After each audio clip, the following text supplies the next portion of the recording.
Dan, how are we? Hey, Paulie. Good, mate. How are you? Yeah, I'm doing well, mate. Just Friday afternoon, intuitively and just impromptly, we decided to do a Facebook Live, which is always nice. Yeah, love getting in front of the tribe on a Friday afternoon. If anyone's with us, give us a quick shout out, quick g'day. Yeah, we didn't give anyone any kind of warning we were going to jump on, but you guys are free to check out this replay. Got a couple of eyes here, so please let yourselves be known. Um, uh, we thought it would be a really good opportunity to jump on Friday afternoon. It's obviously a transition in the week, moving to the weekend where we're going to be spending a lot more time with our families, and I just thought it would be a great opportunity to just talk about Daniel. We could talk about our own experiences with gratitude practice and how it's affected our lives in different periods of time. Yeah, yeah, it's a great topic, and essentially it's become very popular practice now. I guess to build that gratitude, excuse me, that gratitude habit, and it's really powerful bringing it into my life. I find it really valuable. Firstly, just want to say g'day to Vincent. Great to see you, mate. Right back at you, Vincent. There you go. I hope all is going well in country Victoria. Um, so yeah, the practice I find, and we've been talking to quite a few clients recently about, dialing in the morning routine and getting up early to get whatever self-care needed practices done in the AM, in the very early hours of the AM. So you've got the spacious time to do the work that you need to do and just do all the daily tasks that you need to do. Today, I happened to just magically arise at 4:40 a.m., which is not normal. And my alarm clock was definitely not set for then, but it wasn't set for that much later. But like my eyes just, became alive and my mind just started ticking as it does. And, just before, deciding what I was going to do, it was just like a moment of gratitude for just being alive. Uh, Mm. and that in itself is really powerful because it's so easy to get bogged down in thoughts of, wow, I wish I had more time to sleep. I wish I didn't wake up. I wish so many things weren't the way they were. And that's such a habitual pattern of behavior I once adopted, just looking at how, looking at life from the vantage of scarcity and lack, and shifting the focus and just prioritizing gratitude really naturally and uncontrived. It was just like, amazing. I'm awake. I have time. I don't need to go. I don't need to go anywhere for another hour or so. What can I do to be productive? What can I do to take advantage of this? And because of that, and just like having that as like this framework for the day, I just feel totally energized. I feel totally like at ease and rested, even though I've been up since 4:40. And I think the way that that came about and the way that's being lived right now is just through the lens of gratitude, like all the things I've been able to do today. And it's just so simple to like shift the focus, and Mm. it's so powerful to do it. And I really invite everyone to just test that out when it just feels like you want to get into this negative cycle of thought, to just shift the focus, and look at it through a different lens of the opportunity that is really available to us all, at different times of day and night. And it's just remarkable how that just shifts the energy, the vitality, and the potential of what's possible. How about you, Polly? Well, thank you for sharing that. And I also want to share, and I swear to God, we have not pre-rehearsed this at all. We've not shared our own personal stories. But myself, I set an alarm for 5:15 this morning because I had a meeting then, and that meeting did not eventuate. Uh, And uh, funnily enough, I had the exact same experience as you. It was obviously in the past, I could have fallen towards frustration, resentment, um, to a person for getting me up this early, and you know, but the exact same thing happened to me. I saw it as an opportunity to take time out for myself, meditate, and actually train myself for a lengthy period of time. Like a really like for the first time in quite a while, I didn't feel like my workout schedule was on a really tight schedule. I just leisurely went through my process, and it was such a luxurious experience that it was like this self care experience from all different angles. And then I thanked the person in reality for giving me that opportunity,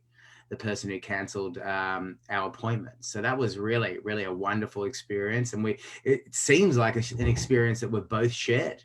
Yeah, yeah, amazing. I love hearing that, and I love how you framed it. Like your client gave you a great opportunity.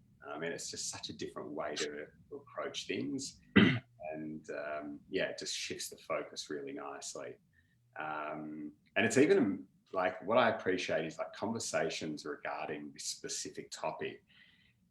I mean, it's like so fertile, this ground of like gratitude and appreciation for just, you know, everything that we have in our lives and at our disposal. And it's not that I think about this all the time, but just, you know, being able to see and being able to hear and being able to use my body. And of course, this is very much like a lifestyle program. And we're talking about, you know, energy and movement and like the benefit of like having a body that we can utilize. And I'm sure we've got all aches and pains and different ailments, and maybe there's some chronic issues going on, but like looking at what we can do rather than what we are missing out on. I mean, you know, in my life, there's a few things I can't do because of a chronic back pain, and I used to be so perturbed by that. And nowadays, it's like, well, I'm just so grateful that I can do so many other things. And again, I guess that's like a lens of gratitude. I never would have kind of termed it or phrased it like that, but when we have a conversation like this, it's like, yeah, that's what it is. And even to chime in on the aches and pains topic, I'm grateful for aches and pains. I'm grateful for, I have, some might call it chronic, chronic pain in my ankles that manifests from time to time, and in my feet. And I'm actually grateful for it because it reminds me that there's an inflammation process in our body that protects us from overdoing it if our body doesn't allow it. And it just reminds me, it's like it's a barometer. It's like, you know what, you've actually overdone this to a certain degree. Let's peel it back and let's start building up slowly. And it really is a matter of your reality being your perception of the world, and being able to use your environment around you to guide you to best practices is just a beautiful way to be. Yeah, that's really nice. Yeah. I was also just thinking how, like, because naturally maybe our disposition isn't to, you know, live in, of, as, and through the lens of gratitude. So one of the ways that we can implement a practice is just an evening end of day review, and looking at what went well.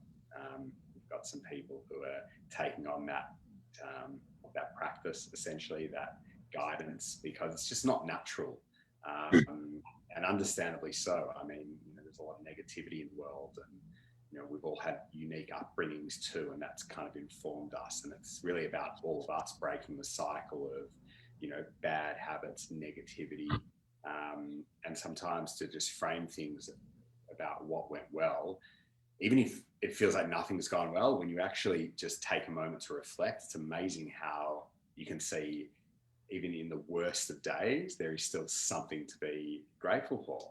But we're just not programmed to do that. And I think it's really important to break the cycle and take some time each night. And as your coaches, send us a message, like let us know, send us a video, let us know. Because it's amazing when you start speaking about what went well, you naturally just smile and the energy changes and the way that we carry ourselves change.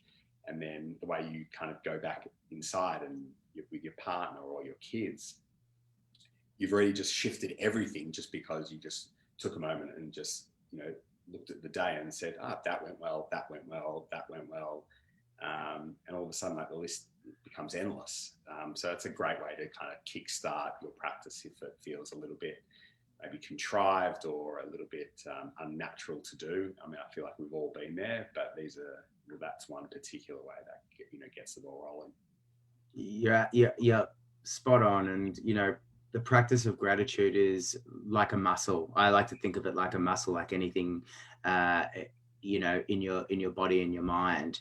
If you can continuously practice that as a mechanism to gain strength, the practice of discipline, the practice of gratitude, you will eventually learn to expect you'll be strengthening that aspect of receivership as well. That receivership of love that you can give and get from those around you, but also that you can give and get from yourself. And it happens without you even knowing it. Just the daily practice. And you're right that the world that we live in is not set up for this. It's set up to remind you about scarcity. It's set up to remind you about what is wrong in this world. Papers and the news will continuously tell you about what is wrong, but I don't think I've ever recall hearing a news headline saying John Smith woke up, he felt great about the world, and he went for a walk, heard the bees chirping, and the sunshine was just glistening on his face, and then he went to sleep. Sounds pretty boring from a news perspective, but it sounds pretty amazing from a personal anecdote. So I mean, these types of things are really powerful, and especially once you get into the rhythm and the momentum of being able to just wake up and step into that identity of someone that expects to look at things with gratitude. And then with the reflection, you start to look at your life with compassion and those around you as well in the same light. Yeah, really beautifully said. That's such a great topic. And I guess just to finish here with just the invitation really to just be consistent and just try it out and build the habit muscle that Paul's talking about until it becomes instinctive, automatic, and natural. And it's so easy to pause and put things to the side when they seem too hard. But looking at what value it does bring to your life is an essential way to explore whether it's something that you want to continue with or not.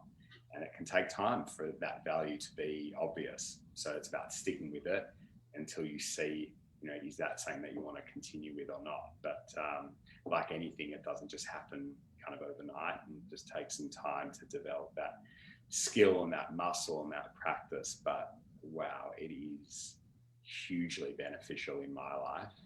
And I think, there's value everywhere from just such a simple act. So it'd be great to hear from everyone on bringing this into your life and what value and what benefit it brings. Absolutely. Thank you for your thoughts and your words, Dan. They were magical, mate. Yeah, you too, Paulie. And thanks for joining, whether live or otherwise, and hope to hear from you soon. Have a great weekend. Thanks, Paulie. Thanks, Dan. And I'm grateful for those 3 people that were watching us live. Absolutely.